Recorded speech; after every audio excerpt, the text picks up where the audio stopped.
నిన్న కోటి సంతకాలు పోయినప్పుడు మా గ్రామంలోకి రాకూడదని ఒక తెలుగుదేశం పార్టీ నాయకుడు మాత్రమే దౌర్జన్యం చేసి గ్రామంలోకి రాకుండా చేశాడు. అక్కడ రెండు వర్గాలు ఉన్నాయి అక్కడ పీస్ఫుల్గా ఉన్నటువంటి గ్రామంలో కేవలము మెహర్బానీ కోసం వాడు చేసినటువంటి డిస్టర్బెన్స్ ఎస్పీ గారికి చెప్పడం జరిగింది. ఎందుకంటే ఏ గ్రామంలోకి కూడా ఎవరిని రావద్దనేటువంటి అధికారం లేదు.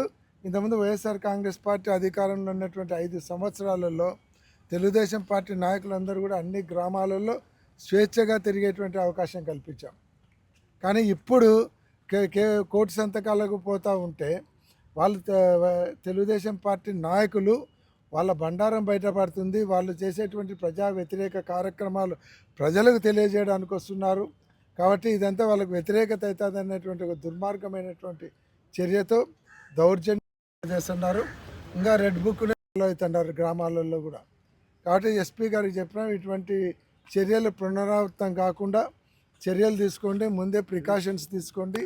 లేదంటే కనుక వాళ్ళు గలాటలు చేయడం మొదలు పెడితే, మా వాళ్ళు మొదలు పెడితే మళ్ళీ కర్నూలు జిల్లా ఈరోజు ప్రశాంతంగా ఉంది.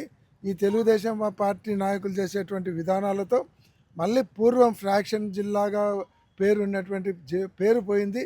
మళ్ళీ ఆ పరిస్థితులు కల్పించకుండా ప్రికాషన్స్ తీసుకొని ఎవరైతే ఇటువంటి కార్యక్రమాలు చేస్తున్నారో వాళ్ళ మీద చర్యలు తీసుకోవాలని ఎస్పీ గారికి చెప్పడం జరిగింది. ఎస్పీ గారు కూడా తప్పకుండా చర్యలు తీసుకుంటామని చెప్పడం కూడా జరిగింది.